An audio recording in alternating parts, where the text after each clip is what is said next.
I'm because just trying to put myself 5,000 years ago as a well, person who's growing up in this culture.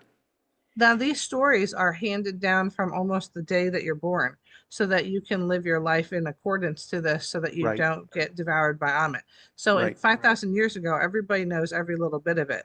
The Yeah, idea of it is that some people don't. Some people believed that even if you had studied it your whole life, that if it wasn't put in your tomb with your mummification, that you would forget even your name. And the idea was is if your name wasn't in the cartouche, you would forget who you were, which is almost the first thing they ask you when they say, "Who are you?" And you just can't remember, type of concept.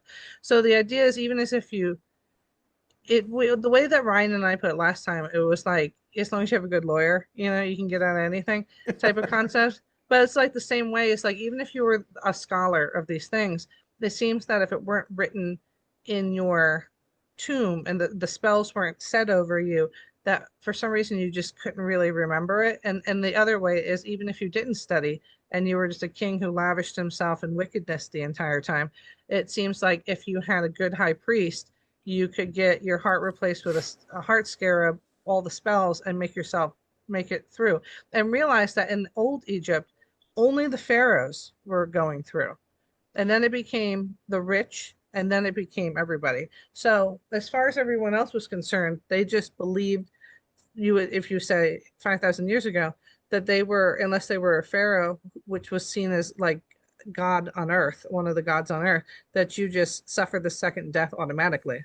So with regard to when Jesus was here, he said, "All of you who are heavily burdened, come to me, for my yoke is light." This is Mhm. so completely diametrically opposite Yes. from these ancient religions that were complex beyond even comprehension And modern demonism, because you of figure modern even in demonism. the modern demonism, you have to sacrifice somebody who is very close to you. Yeah, So in all instances, it seems that God is going God of Judeo-Christianity is going the opposite direction of all ancient gods who are expecting you to become almost like a mob boss who's like, I do you a favor and yeah, now you owe me a life. yeah. It's like everybody besides Jesus and co is going the opposite direction. And he's saying, even if you've done wicked things, I'll take that off of you. So this is like That's not at it. all like the Hall of Ma'at is. It Yeah, is the opposite because yeah. nobody is going to make it through here